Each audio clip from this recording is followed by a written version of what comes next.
Online সবসময় ভালো কিছু দেয় না। অনলাইন অনেক ক্ষেত্রেই খারাপ শেখায়, অনেক ক্ষেত্রে খারাপ শেখায়। আপনি একটা মাসালা জানতে চান, ঢুকবেন, দেখবেন অমুক যা বললো তমুকের বিরুদ্ধে। আর এই যে ইউটিউবারদের কাজ তো আছে, ওর তো ভিউজ বাড়ানো দরকার, এমন সামলাইন দিতে হবে যাতে মানুষ দেখে অমুককে ধুয়ে দিলেন তমুক, তমুককে ধুয়ে দিলেন মানে ডিটারজেন্ট পাউডার, সবাই ধুয়ে দিচ্ছে একদম, ঠিক আছে? মানে এমন এমন সব টাইটেল, বিকৃত রুচির মানসিকতা, বিকৃত মানসিকতার মানুষ। এবং আমি রিকোয়েস্ট করি ইউটিউবারদের, আমি বলি তো যারা অফিসিয়াল, যে তোমাদেরকে পড়াশোনা করতে হবে, আগে পড়াশোনা করতে, কোন অংশটুকু মানুষকে শোনাতে হবে, কোনটা শোনাতে হবে না, এই যোগ্যতা তোমাকে অর্জন করতে হবে। তো এমন কিছু মানুষকে বলা যাবে না যেটা শুনলে দিন ক্ষতি হয়ে যায়। কোনো কোনো ক্ষেত্রে একটা জিনিস হক হক হওয়ার পরেও পরিস্থিতির খাতিরে আমাদেরকে চুপ করে থাকতে হয়, এরকম সিচুয়েশন আসে। তো এটা তো আমাকে শিখতে হবে যে কখন কোনটা বলতে হবে, কখন কোনটা বলা যাবে না, কি প্রচার করতে হবে, কি করা যাবে না। অনলাইন সেকশনে গিয়ে মানুষকে বিক্ষিপ্ত করে দিয়েছে, অমুক যা তমুকের বিরুদ্ধে, তমুক যমুকের বিরুদ্ধে, অমুককে ধুয়ে দিলেন তমুক, তমুক সাইকে ধুয়ে অমুক। মানে মানুষের অনলাইন ঢুকলে দেখবেন বাংলাদেশে একজনও ভালো আলেম বক্তার কেউ নাই, সবাইকে ধুয়ে রেখে দিয়েছে। তা এখন কি করবা?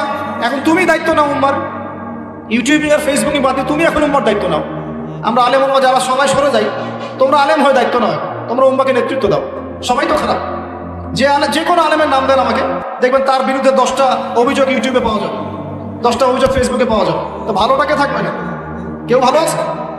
তাহলে সবাই সরে যাই আমরা, আলেম ওলামা যারা আছেন ওরা দায়িত্ব নেয়, ওরাই বক্তব্য দেয়, ওরাই বয়ান করে, বই লিখুক। দেখেন বাংলাদেশে একটা খুব নিম্ন মানসিকতার চর্চা হচ্ছে, নিজে মানুষের দোষ ধরতে বেশি ব্যস্ত, নিজে কিন্তু আলেম হবে না। নিজে কষ্ট করে পড়াশোনা করে আলেম হয়ে এসে বক্তব্য দাও, নিজে কষ্ট করে পড়াশোনা করে আলেম হয়ে একটা বই লিখো, নিজে একটা মাদ্রাসা করো, একটা স্কুল করো, একটা প্রতিষ্ঠান করো, হাফেজদেরকে পড়াও। নিজে কি করতেছো?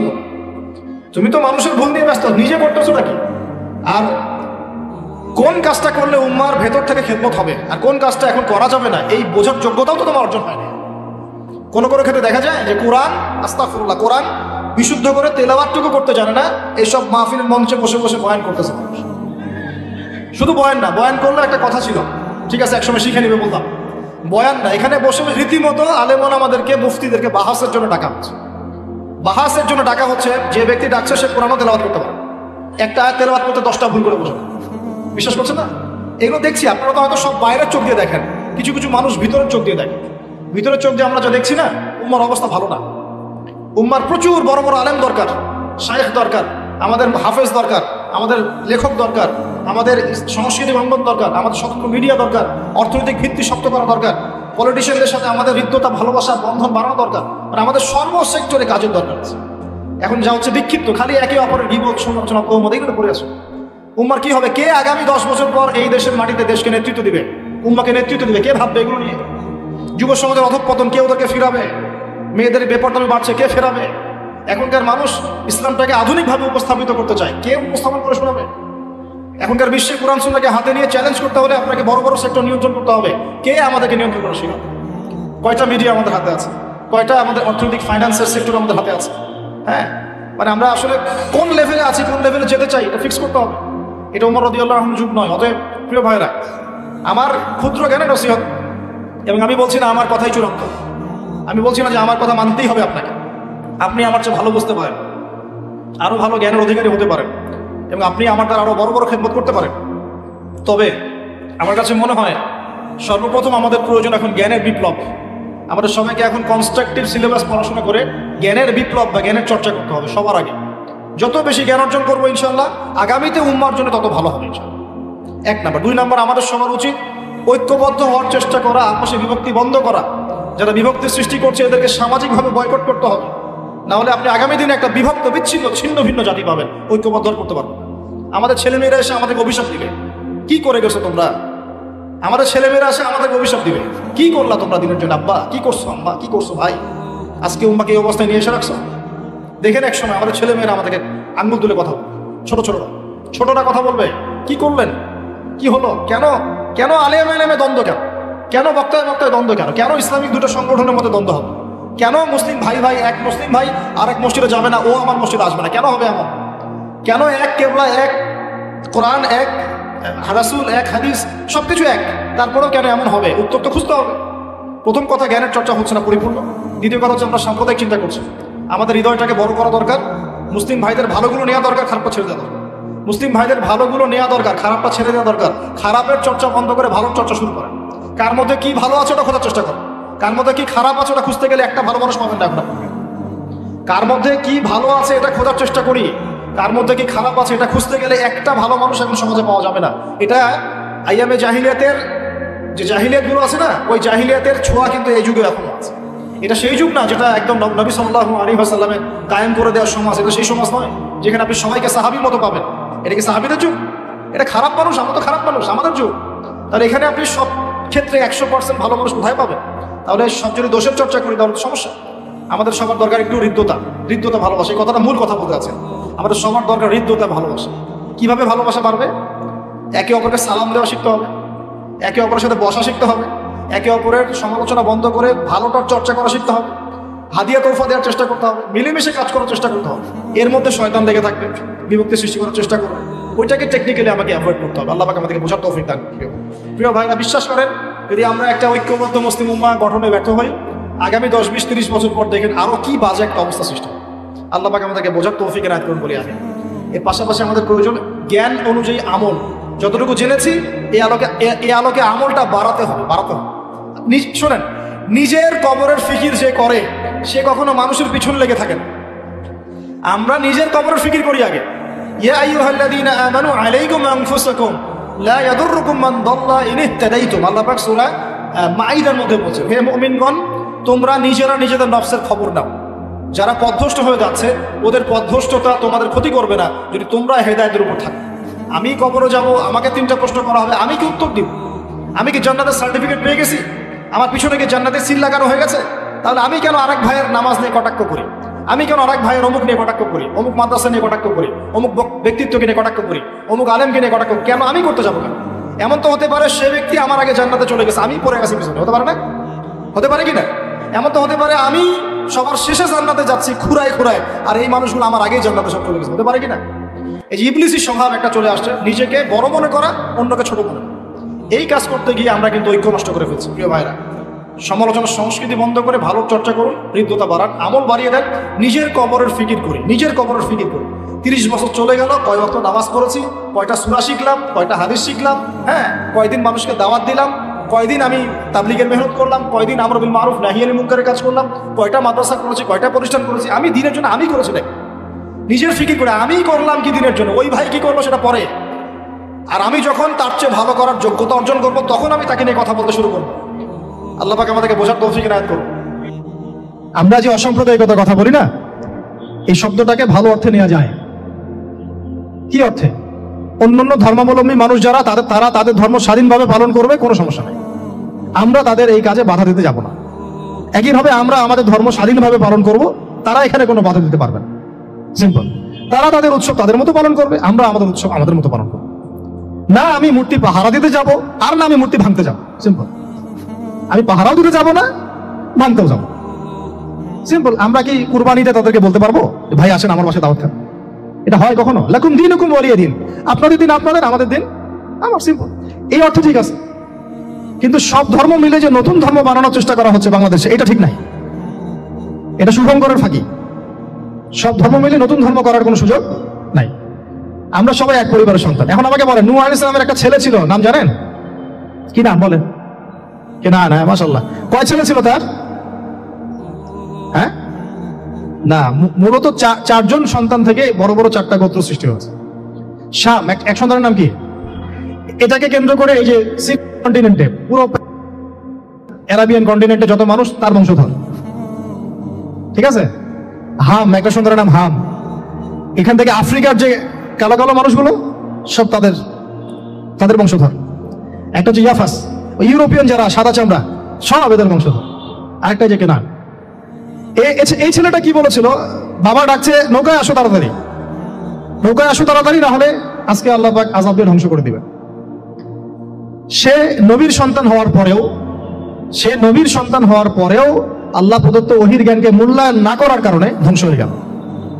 আর ওই 40টা বা 80টা পরিবার নাজাত পেল কিভাবে? আল্লাহর পক্ষ থেকে নাজিলকৃত ওহীর জ্ঞানকে প্রাধান্য দিয়ে আনুগত্য করে। তাহলে কোন জ্ঞানকে আমরা প্রাধান্য দিব ভাই? আমি বলছি না যে আমরা দুনিয়াবী জ্ঞানগুলোকে শিখবো না, ওই প্রসঙ্গে আমি একটু পরে আসছি, যে আমরা শিখবো এবং কিভাবে শিখবো, কতটুকু শিখবো। আগে এই অংশটুকু শেষ করি। ঠিক একইভাবে আপনারা কি আদ জাতির নাম জানেন? আদ, সামুদ, ওই যে সৌদি আরব এখন যেখানে লাইন বানাচ্ছে, লাইন প্রজেক্ট, ওই আলোলা বলে, আলোলা লাইন প্রজেক্ট বানাচ্ছে দেখবেন অনলাইনে, ওই জায়গা দিয়ে নবী সাল্লাল্লাহু আলাইহি ওয়াসাল্লাম তাবুক যুদ্ধের সময় গিয়েছিলেন। যাওয়ার সময় তিনি বলেছিলেন, তোমরা মাথা নিচু করে কান্নাকাটি করতে করতে এখান থেকে অতিক্রম করো। সাহাবীরা মাথার উপর কাপড় দিয়ে কান্নাকাটি করতে করতে জায়গাটা পার করেছেন, কারণ ওই জায়গায় সামুদ জাতি ছিল যাদেরকে ধ্বংস করা হয়েছে। ওটা হচ্ছে এখন পর্যটন স্পট। সুবহানাল্লাহ। তো আদ এবং সামুদ জাতিকে আল্লাহ পাক ধ্বংস করলেন, কিন্তু তাদেরকে করেন নাই যারা ওহীর জ্ঞানকে প্রাধান্য দিয়েছিল। ইব্রাহিম আলাইহিস সালাম কোন জ্ঞানের বদৌলতে আল্লাহকে চিনলেন? মানব রচিত জ্ঞান নাকি আল্লাহর পক্ষ থেকে নাযিলকৃত জ্ঞান? বলেন। মুসা আলাইহিস সালাম কোন জ্ঞানের বদৌলতে ফিরাউনের মতো এই যে কি বলবো প্রতাপশালী একজন শাসকের সামনে দাঁড়িয়ে বুক ফুলিয়ে ইসলামের দাওয়াত দিলেন? কোন জ্ঞানের আলোকে? ওহীর জ্ঞান। আর ওহীর জ্ঞান যখন নাজিল করা হয়েছে তখন তিনি দোয়াটা পড়ছিলেন, রব্বি ইশরাহ লি সাদরি ওয়া ইয়াসসির লি আমরি ওয়াহলুল উকদাতাম মিন লিসানি ইয়াফকাহু কওলি। প্রত্যেক নবী, ইউসুফ আলাইহিস সালাম কারাগারে 12 বছর থেকেছেন। কত বছর? 12 বছর। আমাদের অনেক ভাই এরকম 5 বছর, 7 বছর, 10 বছর, 12 বছর থেকেছে, আছে। এমনও মানুষ আছে, এখন বলা যায় তাই বলি, যে ওই যে একটা শব্দ শুনেছেন আয়না ঘর, ওখানে দীর্ঘদিন ছিল, তারপরে নাই, কোথায় গেছে আল্লাহই ভালো জানে। ইউসুফ আলাইহিস সালামও এরকম কারাগারে ছিলেন। কত বছর? 12 বছর। কিন্তু আল্লাহ পাক তাকে এমন একটা জ্ঞান শিক্ষা দিয়েছিলেন, তিনি স্বপ্নের ব্যাখ্যা বলতে পারতেন, যে কোনো স্বপ্নে।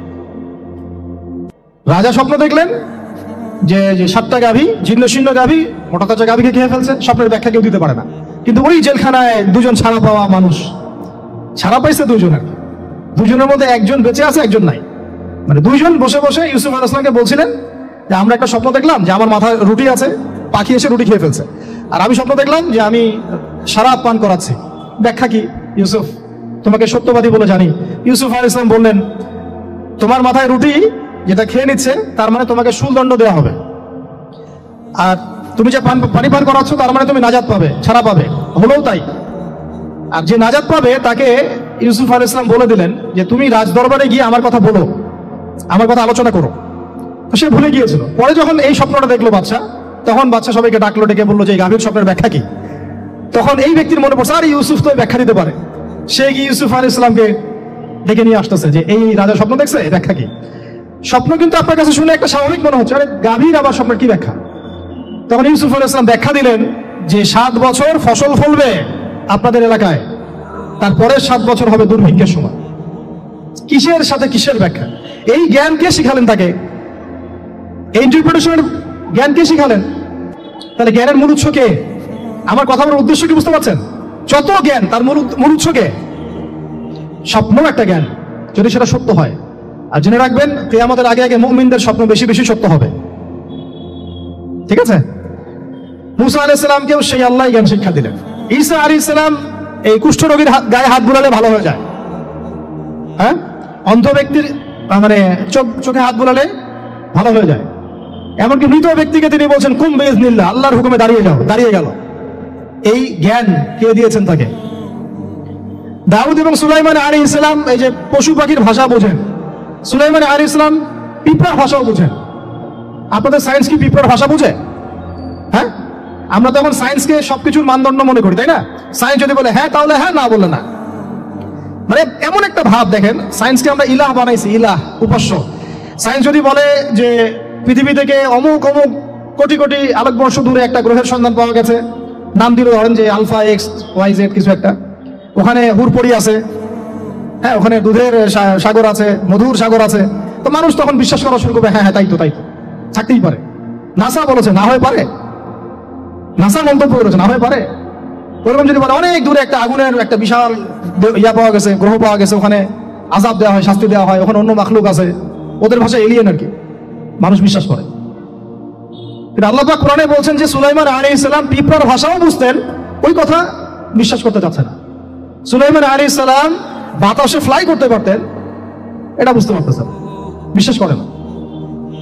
তাহলে ওই প্রযুক্তি না থাকলে এয়ারক্রাফট কিভাবে আবিষ্কার করলেন? যে প্রযুক্তিগুলো পৃথিবীতে চলে গেছে ইতিমধ্যে, ওগুলো ভবিষ্যতে আসতে পারে। যেমন একটা প্রযুক্তির কথা বলি, সুলাইমান আলাইহিস সালাম বসে আছেন, একজনকে বললেন না সাবার রানী বিলকিসের সিংহাসন কে নিয়ে আসতে পারবে? একজন বললো যে আপনি উঠে দাঁড়াইতে যতক্ষণ সময় লাগে এর মধ্যে নিয়ে আসবো। আরেকজন বললেন যে না, আপনি চোখের পলক ফেলতে যতক্ষণ লাগে এর মধ্যে দেখবেন সিংহাসন সামনে। সুবহানাল্লাহ, কি প্রযুক্তি! বলেন এই প্রযুক্তির সামনে কি বিশ্ববাসী যেতে পেরেছে? দেখেন, সুলাইমান আলাইহিস সালামের বাতাসে ফ্লাই করাটা কিন্তু এখন পৃথিবীতে খুব কমন হয়ে গেছে। আমরা সবাই ফ্লাই করতেছি বাতাসে, তাই না?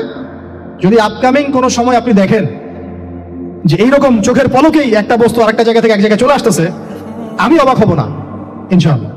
কারণ কোরআনে অতীতে এই ঘটনার দলিল আছে। বুঝতে পারতেছি না?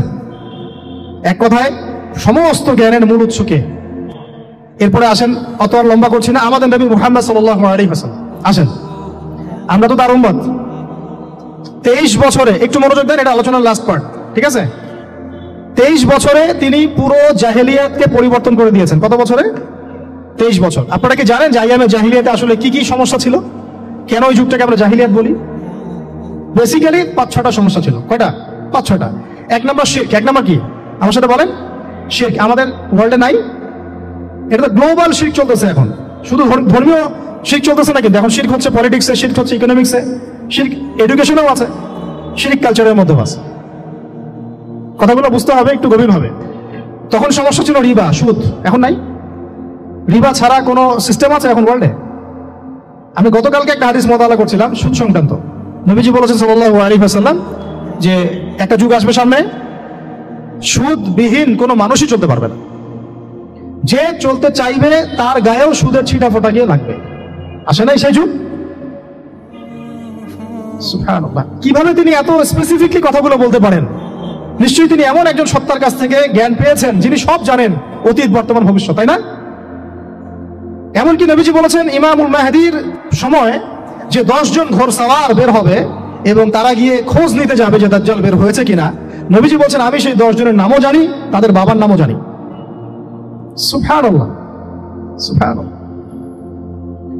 কিয়ামতের মাঠে আলী রাদিয়াল্লাহু আনহু, আবু বকর রাদিয়াল্লাহু আনহু, ওমর, উসমান রাদিয়াল্লাহু আনহুম আজমাইন, তাদের হিসাবটা কেমন হবে ওইটাও নবী সাল্লাল্লাহু আলাইহি ওয়াসাল্লাম আগেই বলে দিয়েছেন। সবচেয়ে দ্রুত হিসাব হবে এই উম্মতের আলী ইবনে আবি তালিব রাদিয়াল্লাহু আনহু। যাবেন, বেরোবেন, শেষ। কি মানুষ, তার জীবনীটা পড়ে দেখবেন। আমি শেষের দিকে বলে দিব আপনাদেরকে আজকে, এবং এটা রেকর্ডেড থাকবে, ইনশাআল্লাহ অনলাইনে দিয়ে দিব, যে আপনারা কোন কোন সাবজেক্টের বই কিনবেন। বইমেলা তো শুধু মানে আসলেন একটা একটা র্যান্ডমলি বই কিনলেন এমন না, টপিক ধরে ধরে সাবজেক্ট ওয়াইজ বই কিনতে হবে, ঠিক আছে ভাই? বই কেনার পিছনে টাকা পয়সা খরচ যদি না করেন, মানে দিনের জন্য অর্থ ব্যয় করার মানসিকতা না থাকে, এলেম পাওয়া যাবে। অনেক মুহাদ্দিস নিজের গায়ের জামা খুলে দিয়ে পর্যন্ত বই নিয়ে বাসায় গিয়েছে, জানেন? তাদের সমস্ত সম্পত্তি বিক্রি করে দিয়েছেন বই কেনার জন্য। আজকে সকালে আমাদের এক ভাই মোজাকারা করছিলেন যে আমারই এক ওস্তাদ, বাংলাদেশের অনেক বরেণ্য একজন আলেমে দ্বীন, প্রবীণ আলেমে দ্বীন, তার কথা আলোচনা হচ্ছিল যে তিনি কিতাব পড়তে পড়তে পড়তে হঠাৎ একটা কিতাব তিনি খুঁজে পাচ্ছেন না। তো ছাত্রদেরকে পাঠালেন যে খুঁজে নিয়ে আসো তো, কোথায় আছে? কেউ খুঁজে পায় না। তিনি নাকি ওযু করে এসে নামাজ, 2 রাকাত নামাজ পড়ে বাচ্চার মতো হাউমাউ করে কান্নাকাটি শুরু করলেন যে আল্লাহ, আমার সেই কিতাব কোথায় গেল, আমার কিতাবটা এনে দাও। তলাবুল ইলম কাকে বলে দেখেন? ইলমের তালেব, ইলমের ছাত্র কাকে বলে? এই যে ইলমের ছাত্র। আমরা কি ছাত্র হইতে পারছি? একটা বইয়ের দাম যদি দেখি 100 টাকা, বাস আমাদের গায়ে লাগে।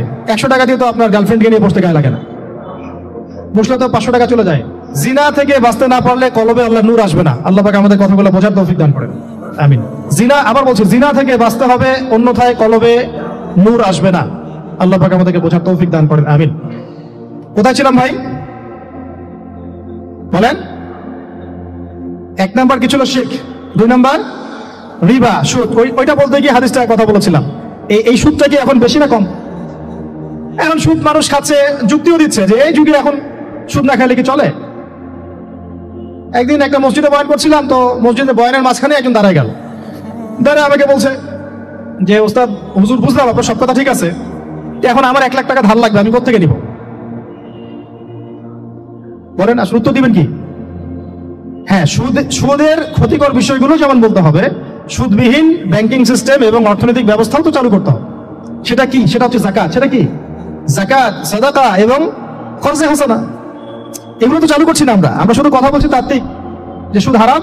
আমিও তো অনেক জায়গায় বলছি, কারণ বলতে হচ্ছে না, আপনার জানাতে তো হবে। সুদের পাপের সবচেয়ে নিম্ন শাখা হচ্ছে মায়ের সাথে জিনা করা। সর্বোচ্চ শাখা হচ্ছে আল্লাহ এবং তার রাসূলের সাথে যুদ্ধ করা। একটা হাদিস বুখারীতে এরকম আসছে, বুখারীতে কি তিরমিজিতে, আমি রেফারেন্সটা ভুলে যাচ্ছি, তবে হাদিসটা সহিহ। নবী সাল্লাল্লাহু আলাইহি ওয়াসাল্লাম বলেছেন, যে ব্যক্তি 1 দিরহাম সুদ খায় সে যেন 36 বার জিনা করল। আর আপনারা তো জানেন, এটা আমার বলার দরকার নাই, 4 শ্রেণীর মানুষকে নবীজি অভিশাপ দিয়েছেন, যে নিজে খায়, তারপরে যে সুদ দেয়, যে লিখে রাখে, যে সাক্ষী থাকে। আমি বলতে চাচ্ছি, আইয়ামে জাহিলিয়াতে এই সুদটা ছিল, আমাদের এই বর্তমান ওয়ার্ল্ড অ্যাফেয়ার্সে নাই। বাংলাদেশ একটা কান্ট্রি হিসেবে চিন্তা করবেন না, আপনি গ্লোবালি চিন্তা করবেন, কারণ এখন একটা দেশ স্বতন্ত্রভাবে চলতে পারে না। ওয়ার্ল্ড ব্যাংকের সাথে আপনাকে ডিল করতে হবে, IMF এর সাথে। আমি যদি প্রেসিডেন্ট হই, তা আমাকে করতে হবে, আপনি হলে আপনাকে করতে হবে। তো কথা বলে তো শুধু কথা বলে লাভ নাই, আপনার বিকল্পটা কি, আসলে বিকল্প ব্যবস্থাটা কি, এটা তো মূল কথা। ইকোনমিক্স নিয়ে কতগুলো কিতাব আছে এখানে, ইসলামিক ইকোনমিক্স নিয়ে আমরা কতগুলো কিতাব ছাপাইছি, বর্তমান ওয়ার্ল্ড অ্যাফেয়ার্স নিয়ে আমরা কতগুলো কিতাব ছাপাইছি। নবী সাল্লাল্লাহু আলাইহি ওয়াসাল্লাম বলেছেন, শেষ জামানার সবচাইতে আমার উম্মতের উপর ভয়াবহ ফিতনা হচ্ছে, কি নাম বলেন? এখন আপনি আমাকে মাদ্রাসার পুরো সিলেবাসে কন্টেন্ট ফ্যাকাল্টি দেখেন, আছে কয়টা কিতাব আছে? সবচেয়ে ভয়াবহ ফিতনা, নবীর মুখে, নিজের মুখে বলা, সবচেয়ে ভয়াবহ, এর চেয়ে ভয়াবহ কোনো ফিতনা আসে নাই, আসবেও না। তো এখন আপনি আমাকে বলেন যে এই ফিতনা সংক্রান্ত কতগুলো কিতাব আপনার কাছে আছে বাসায়, বলেন। তাহলে গ্যাপস আছে না আমাদের মধ্যে, গ্যাপস ফিল আপ করতে হবে। কথাগুলো বলার উদ্দেশ্য হচ্ছে গ্যাপসটা ফিল আপ করা। তো এই রিবার সমস্যাটা এখনো আছে, আল্লাহ পাক আমাদেরকে রিবা মুক্ত জিন্দেগি দান করেন, আমিন। এবং আমি রিকোয়েস্ট করবো বিনয়ের সাথে, যে আমাদের ঊর্ধ্বতন কর্তৃপক্ষ যারা আছেন, শুধু একটা কাজ করেন না, একটা কাজ একটা বছর করেই দেখেন না কি হয়। প্রত্যেকটা মুসলিম, অমুসলিমদের কথা বলছেন, যেহেতু এটা খিলাফা স্টেট না, সেহেতু অমুসলিমরা এখানে জিজিয়া দিবে না। খিলাফা স্টেটে অমুসলিমরা জিজিয়া দেয়, এটা তো খিলাফা স্টেট না, এটা ডেমোক্রেটিক স্টেট এবং সেকুলার স্টেট। শুধু মুসলিমদের কাছ থেকে, যাদের নিসাব পরিমাণ সম্পদ হয়েছে জাকাত দেওয়ার, সবার কাছ থেকে রাষ্ট্রীয়ভাবে বাধ্যতামূলক জাকাত নেন, দেখেন না অর্থনীতি সচল হয় না, হয় না? একটা বছর নিয়ে দেখেন না কি হয়। কেউ এই উদ্যোগ গ্রহণ করতে পারতেছে না, কেন হচ্ছে না আমরা বুঝতে পারতেছি না। কর্জে হাসানার এনজিও চালু করা যায়, আমরা অনেক সংগঠন করছি, সোশ্যাল, অরাজনৈতিক ইত্যাদি, রাজনৈতিক। আমরা ইকোনমিক এনজিও খুব একটা করতে পারছি না, কিন্তু এই জায়গাগুলো দখল করে ফেলছে, দেখেন কারা কারা, নাম বলতে চাচ্ছি না। যারা যারা দখল করছে তারা কিন্তু এখন রাষ্ট্রের অনেক বড় বড় জায়গা হস্তক্ষেপ করতেছে। ইভেন ট্রান্সজেন্ডারের মধ্যে ইস্যু কিন্তু তারা ঢুকাই দিচ্ছে ভিতরে, ঢুকায় নাই? উত্তরবঙ্গ জুড়ে, পুরো উত্তরবঙ্গে ঘুরে আসেন, দেখেন কাদের তৎপরতা বেশি। নীলফামারীতে সফর করে দেখলাম যে ওখানে একটা গ্রামের মধ্যে 24টা এনজিও কাজ করতেছে, শুধুই সব। তারপরে মানুষ তামাক চাষ করে খাচ্ছে। একটা দল দাবি করতেছে নবী সাল্লাল্লাহু আলাইহি ওয়াসাল্লাম ছাড়াও আরো নাকি নবী আসতে পারে, নাউযুবিল্লাহ। এবং ওই যে মির্জা গোলাম আহমেদও তাদের অন্তর্ভুক্ত। মানুষ ওই দলের নাম লেখাচ্ছে চাকরির জন্য, ব্যবসা করতেছে তারা দেশের মধ্যে। তাহলে ভাই, শুধুমাত্র তাত্ত্বিক কথাবার্তা না, আসলে আমাদের সংগ্রামটা কিন্তু বহুমুখী। শুধু ইলম অর্জন তো একটা বেসিক জিনিস, এই বেসিকটাই এখনো হচ্ছে না আমাদের। ইলম অর্জনটা বেসিক জিনিস, এটাই হচ্ছে না। এরপরে আপনার অর্থনীতি সমৃদ্ধ করা, সংস্কার করা, সমাজ সংস্কার করা, রাজনৈতিক অঙ্গনগুলোর মধ্যে যে অরাজকতা, এগুলোকে সংস্কার করা, কত কাজ আমাদের।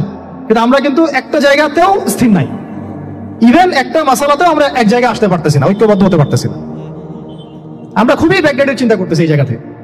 অথচ আমাদের উচিত ছিল এই প্রবলেমগুলোকে আরো 30-40 বছর আগেই সলভ করা। তাহলে এখন হয়তো আপনি ভালো কিছু পেতেন। আমাকে একটা প্রতিষ্ঠান দেখান যেখানে নুরানি থেকে নিয়ে, মানে নুরানি থেকে দাওরা বা ক্লাস নার্সারি থেকে মাস্টার্স, এরকম সিলসিলায় ইসলামিক শিক্ষা এবং জেনারেল শিক্ষাকে একত্রিত করে একটা সিলেবাস মেনটেন করে পড়ানো হচ্ছে। আমাকে কয়েকটা প্রতিষ্ঠানের নাম বলেন, আমি ওখানে আমার মেয়েকে ভর্তি করাবো। আমাকে দেন, রেডিমেড দেন, আমার ছেলেকে ভর্তি করাবো। আমরা ফিকির করতেছি না, এটা হওয়া উচিত ছিল বিগত 30 বছর আগেই। আমি আপনাদেরকে বলি যে প্রকাশনা সংস্থার ভাইরা আছেন অনেকে এখানে। ধরেন আমাদের রংপুরের কোনো ভাই আপনাদেরকে পুরো 1 বিঘা জমি দিল, বা ধরেন 5 বিঘা জমি দিয়ে দিল, ঠিক আছে? আর আমরা সবাই মিলে দেশবাসীর কাছ থেকে টাকা কালেক্ট করে একটা কনস্ট্রাকশন দাঁড় করে প্রতিষ্ঠান দাঁড় করালাম, একেবারে অনার্স, মানে নুরানি থেকে নিয়ে, মানে প্লে গ্রুপ থেকে নিয়ে মাস্টার্স, এরকম ফ্যাকাল্টি আর কি করলাম। এখন ভাই, আপনারা যারা বই প্রকাশ করতেছেন, আমাকে কি আপনারা বই দিতে পারবেন? প্রত্যেকটা ক্লাসে আমি কোন কোন বই পড়াবো পারবেন? আমাকে কি সিলেবাস দিতে পারবেন? কথা বলেন। প্লে গ্রুপে কোন কোন বই পড়াবো আমাকে দেন, নার্সারিতে দেন, STD 1-এ দেন, 2-তে দেন, 3-তে দেন, 5-এ দেন, এভাবে আপনি আমাকে ক্লাস 10 পর্যন্ত দেন। তারপরে কি আপনি আমাকে অনার্স মাস্টার্স এই ফ্যাকাল্টিগুলো আলাদা আলাদা এগুলো কি ইউনিভার্সিটি আদলে আপনি কি আমাকে সাজিয়ে দিতে পারবেন? আমরা জায়গা দিব, টাকা দিব, প্রতিষ্ঠান করে দিব, প্রকাশনা সংস্থা থেকে কি আমরা এতটুকু পেতে পারি? এবং এমন এমন আলেমের প্রোডাক্ট যে আলেমরা সারা ওয়ার্ল্ডকে ডিল করতে পারে, মানে ইন্টারন্যাশনাল স্কলার এখান থেকে যাবে, ইউকেতে গিয়ে দাওয়াতি কাজ করে আসবে, অস্ট্রেলিয়া গিয়ে দাওয়াতি কাজ করে আসবে, মালয়েশিয়া গিয়ে দাওয়াতি কাজ করে আসবে, আন্তর্জাতিক মানের আলেম আমরা কি জেনারেল শিক্ষিত ব্যাকগ্রাউন্ড থেকে তৈরি করতে পারবো? পারছি কি? আর আপনারা আমাকে বলেন তো ভাই, যে কত পার্সেন্ট মানুষ জেনারেল শিক্ষিত আর কত পার্সেন্ট মানুষ মাদ্রাসা শিক্ষিত?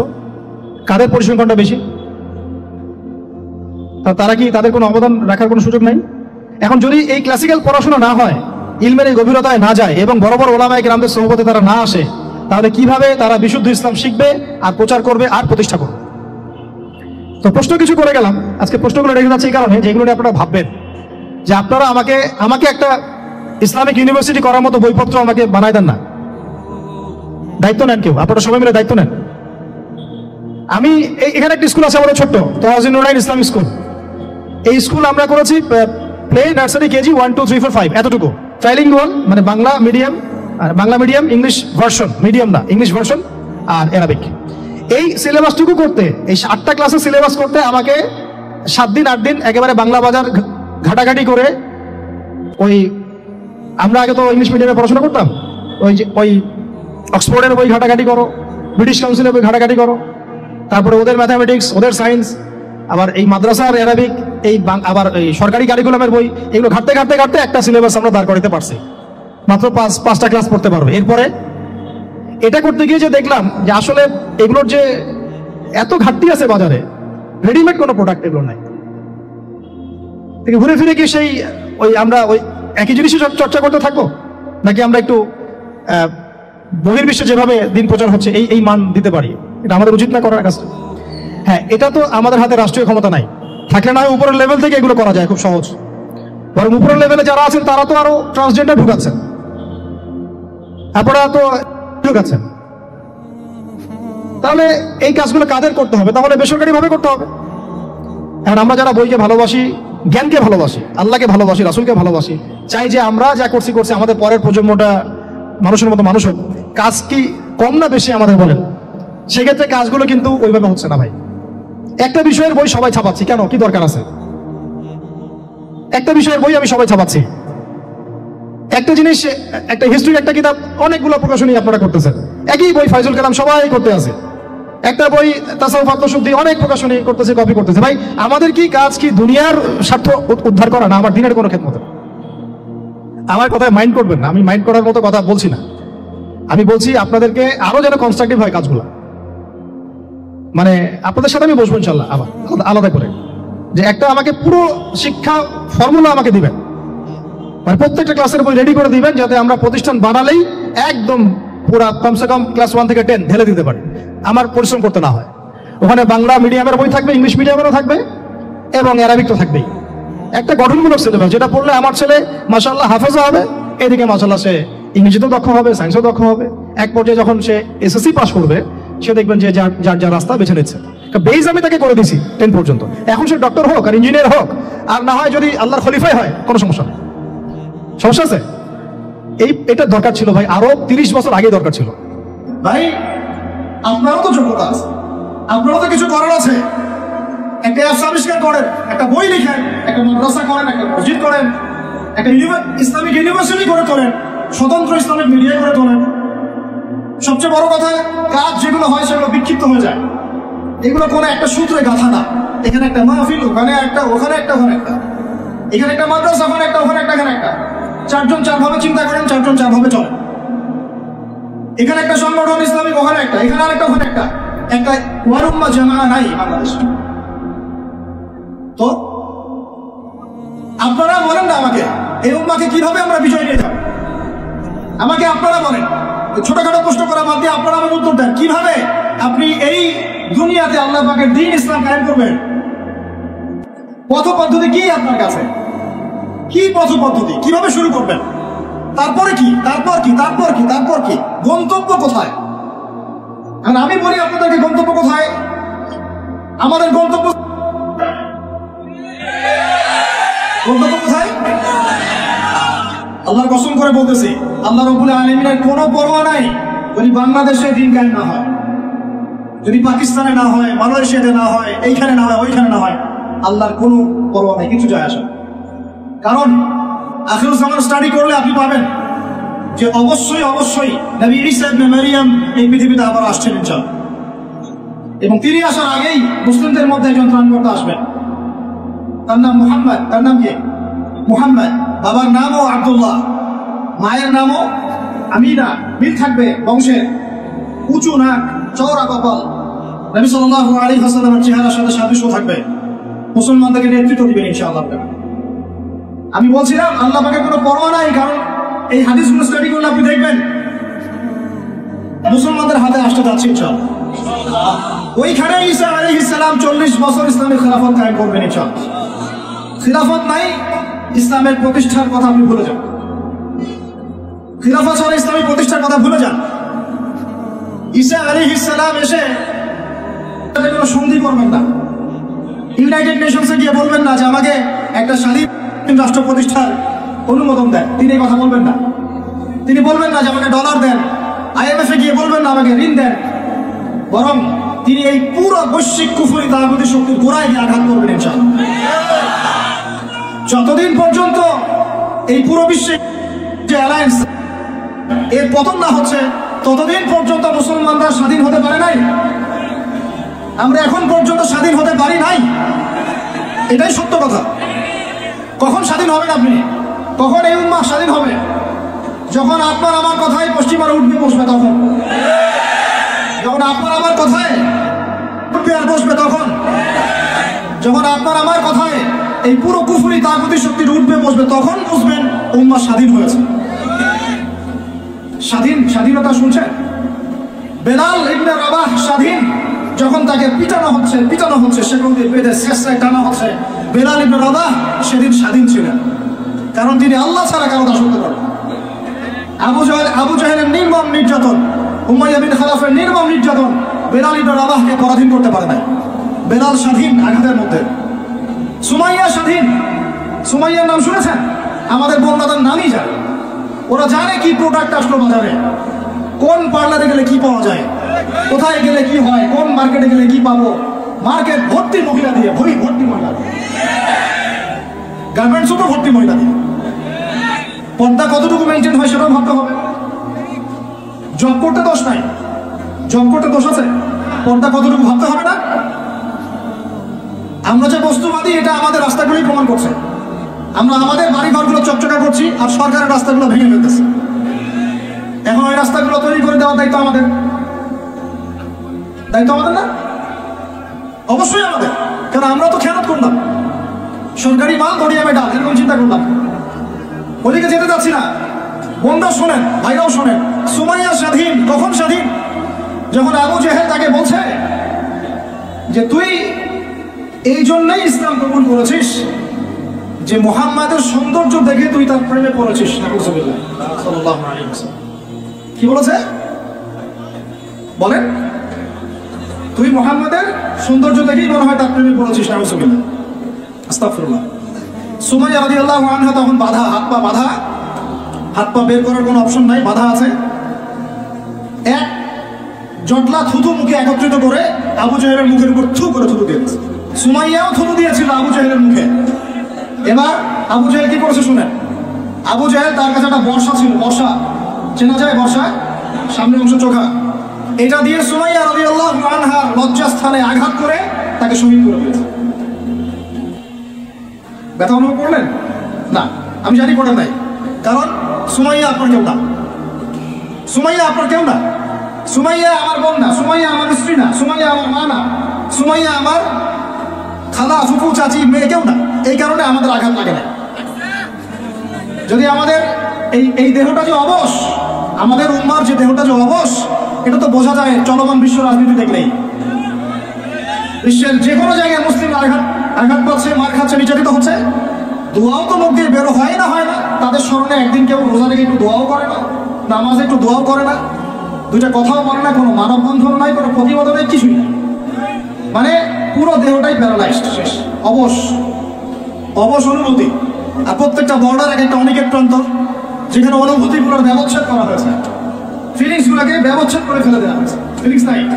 সুমাইয়ার কথা শুনে আমাদের লাগলো না, কারণ সুমাইয়া আমার মেয়ে না, আমার মেয়ে আয়েশা তো আর না, আমার মেয়ে মারিয়াম তো আর না, আমার ছেলে ওমর উসমান তো আর না। সুমাইয়া তখন স্বাধীন, যখন তাকে বর্ষায় শহীদ করা হলো, সে স্বাধীন, জান্নাতে চলে গেল। জুলাইবিস একজন সাহাবী ছিলেন, ছোটখাটো মানুষ, ইসলাম কবুল করে আসছেন। খায়বার যুদ্ধের দিন নবী সাল্লাল্লাহু আলাইহি ওয়াসাল্লাম তার হাতে তাকে তলোয়ার দিয়েছেন এবং তাকে যুদ্ধে মানে অগ্রগামী যে সৈনিকরা থাকে প্রথম কাতারের দিকে, সেখানে থাকার মানে চান্স দিয়েছেন। তাকে মানুষ বিয়ে করতে চাইতো না, কারণ তার চেহারা সুরত খুব একটা ভালো লাগে না, বংশ নিচু, মানুষের একটা থাকে না প্রেস্টিজ ইস্যু, তার মনে কষ্ট। নবী সাল্লাল্লাহু আলাইহি ওয়াসাল্লাম একদিন প্রস্তাব পাঠালেন, তাকে চিঠি দিয়ে যে তুমি এই চিঠিটা নিয়ে অমুক গোত্রে যাও, গিয়ে বলো যে আমি বলেছি তোমাকে যেন মেয়ে দেয়। তখন তারপরেও মেয়ে দিতে যাচ্ছে না, কিন্তু সেই মেয়ে শুনেছে যে আল্লাহর নবী সুপারিশ করেছে, আমার যৌবনের উপর ধিক্কার যদি আমি এই সুপারিশ না রাখি। তিনি বললেন জুলাইবিস যেমনই হোক চেহারা, আমি তাকে বিয়ে করতে রাজি আছি। তিনি বিয়ে করলেন, সংসার হলো, শুরু হলো। এই সাহাবী খায়বার যুদ্ধে শহীদ হলেন। নবী সাল্লাল্লাহু আলাইহি ওয়াসাল্লাম তার চারপাশে দেখলেন, তার চারপাশে 12 জন ইহুদির লাশ পড়ে আছে। কয়জন? একাই 12 জনকে হত্যা করেছে এই সাহাবী। আল্লাহ নবী তাকে নিজের হাতে কোলে নিয়েছেন, কোলে মানে তার দেহটা এরকম ছিল, খুব লম্বা চড়া না, নিজের হাতে কোলে নেওয়ার মতো নিয়ে নিজ হাতে তিনি তাকে দাফন করলেন। আর বললেন যে আমার এই সাহাবীর জন্য হুরে নেঈনরা তাদের দরজা খুলে দিয়েছেন। তিনি তখন স্বাধীন। ওমর ইবনে খাত্তাব তখন স্বাধীন। কখন স্বাধীন? ওমর রাদিয়াল্লাহু আনহু যে কোরআন খুলে সূরা তাহা পড়ছেন, তাহা পড়তে পড়তে তার ভিতরে ফিলিংস চলে আসলো যে না, এটা আল্লাহর পক্ষ থেকে আসছে। তিনি বলছেন খুযুনি ইলা রাসূলিল্লাহি ওয়া আসহাবি, আমাকে আল্লাহর রাসূলের কাছে নিয়ে চলো, তার সাহাবীদের কাছে নিয়ে চলো। তাকে নিয়ে যাওয়া হলো। ভিতরে হামজা ছিলেন রাদিয়াল্লাহু আনহু, তাকে টেনে নিয়ে আসলেন ভিতরে। বলছেন তরোয়াল নিয়ে আসছো কি জন্য? হ্যাঁ, আলা তানতাহি হাত্তা ইয়াজআল আল্লাহু বিকা কারিয়া, ততক্ষণ পর্যন্ত কি তুমি ক্ষান্ত হবে না যতক্ষণ আল্লাহর গজব না আসছে তোমার উপরে? ওমর ইবনে খাত্তাব বলছেন ইয়া রাসূলুল্লাহ, হে আল্লাহর রাসূল, জিতুকা উমিনু বিল্লাহি ওয়া রাসূলিহি, আমি আপনার কাছে এসেছি আল্লাহ এবং আপনার প্রতি ঈমানদার হয়ে এসেছি। ওয়া বিমা জিতা বিহি মিন ইনদিল্লাহ, এবং আপনি আল্লাহর পক্ষ থেকে জানিয়ে এসেছেন এই কোরআনের প্রতি ঈমানদার হয়েই আমি আপনার কাছে এসেছি। আশহাদু আন লা ইলাহা ইল্লাল্লাহ ওয়া আশহাদু আন্না মুহাম্মাদান আবদুহু ওয়া রাসূলুহু, কালিমা পড়লেন, মুসলিম হলেন, স্বাধীন হলেন। আগে পরাধীন ছিল, বুঝতে পারছেন না কথা? এরপরে তিনি সবার দরজায় গিয়ে নক করলেন। আবু জাহেলের বাসায় নক করে বলছেন হাল আলিমতা আন্নী ক্বাদ আসলামত, তুমি কি জানলা যে আমি ইসলাম কবুল করেছি? আবু জাহেল, তুমি কি জানলা, শুনলা যে আমি ইসলাম কবুল করেছি? আরেকজনের বাসায় যান, উমাইয়া বিন খালাফ, হাল আলিমতা আন্নী ক্বাদ আসলাম, তুমি কি জানলা আমি ইসলাম কবুল করেছি? ওয়াত্তাবা'তু মুহাম্মদ সাল্লাল্লাহু আলাইহি ওয়াসাল্লাম, আমি আল্লাহর রাসূলের ইত্তেবা করেছি। এরপর কুরাইশদের এই কাবার সামনে গিয়ে বলছেন ইয়া মা'শারাল কুরাইশ, হে কুরাইশ তোমরা শুনো, ই'লামু আন্নী ক্বাদ আসলামত, তোমরা জেনে রাখো যে আমি ইসলাম কবুল করেছি। ওয়া শাহিদতু আন লা ইলাহা ইল্লাল্লাহ ওয়া আন্না মুহাম্মাদান আবদুহু ওয়া রাসূলুহু। এবার কুরাইশরা গিয়ে তার উপর আক্রমণ শুরু করলো। 40 জন 50 জন গিয়ে তাকে জাপটে ধরতেছে, তিনি একাই লড়তেছেন সবার সাথে। একজন এসে পরামর্শ দিচ্ছেন, ওই যে আপনারা যারা হিকমতের দোহাই দিয়ে কাপুরুষতাকে আড়াল করতে চান, তারা শুনেন কষ্ট ভালো করে, যারা হিকমতের দোহাই পেরে কাপুরুষতাকে আড়াল করতে চান তারা শুনেন। উনি এসে বলেছেন যে আফালা কুনতা কাতান্ত, তুমি কি ইসলাম কবুলের এই বিষয়টাকে গোপন রাখতে পারতা না? কি দরকার ছিল এভাবে প্রকাশ্যে বলার? কি দরকার ছিল এভাবে কাফেরদের সাথে একটা দ্বন্দ্বে জড়ানো? শোনেন তারপরে তিনি কি বলছেন। তিনি বলছেন যে ওয়াল্লাহি, আল্লাহর কসম করে বলছি, লা উফাররিকান্না বাইনাল হাক্কি ওয়াল বাতিল কামা ফাররাকা আল্লাহু বাইনাল লাইলি ওয়ান নাহার, আল্লাহু আকবার।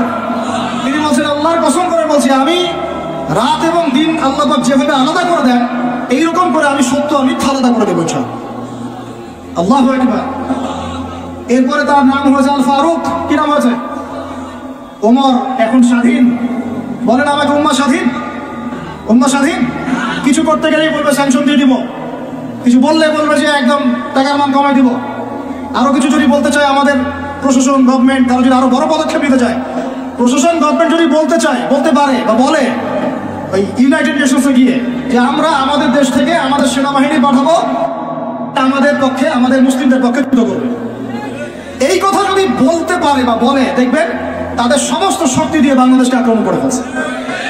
আপনি আমাকে বলেন আমরা স্বাধীন? উম্মাহ স্বাধীন? ওই তাগুতি শক্তির, বিশ্বকুফরি শক্তির পরাজয় না হওয়া পর্যন্ত মুসলমান স্বাধীন না। আর ঈসা ইবনে মারিয়াম এই গাল গল্প করতে আসবেন না, তিনি মানুষকে খালি সুরসুরি মার্কা ওয়াজ করতে আসবেন না, তিনি আসবেন ওই গোড়ায় আঘাত করতে। ইনশাআল্লাহ আল মাহদি মানুষের সুরসুরি মার্কা ওয়াজ করবেন না, খালি ফজিলত আর ফজিলত, এভাবে নয়। তিনি আসবেন দাওয়াতের মিশন নিয়ে, উম্মাহকে ঐক্যবদ্ধ করবেন, কুফারদের সাথে মুসলমানদের একদম, তারপরে এদের একটা একটা করে খুঁজে বের করে